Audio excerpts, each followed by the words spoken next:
Ако смяташ, че фидът ти сега е шантав, почакай малко. САЩ и ЕС пренаписват правилата. Как това ще промени скролването ти до 2026 година? Правителствата в САЩ и ЕС затягат контрола. Здраво! Искат платформи като TikTok и Meta да са по-безопасни, по-прозрачни и по-малко пристрастяващи. Звучи добре, нали? Но ето къде е уловката. Когато контролираш съдържанието, рискуваш да контролираш и словото.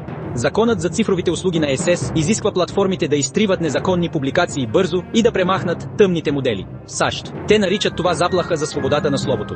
Функцията за награди на TikTok изчезна за една нощ. Мета намалява модерацията. Отиваме ли към дигитална желязна завеса? 3 бъдещета. Сценарий 1. Здравословни навици, ясни правила, по-безопасни фидове. Сценарий 2. Потребителите се бунтуват. VPN-и, сенчести мрежи, цял нов подземен дигитален свят. Сценарий 3. Пълномащабна технологична студена война Америка срещу Европа, всяка със свой собствен интернет. Големият въпрос: можем ли да направим дигиталния свят по-безопасен, без да загубим това, което го прави свободен? Следващият ход е наш.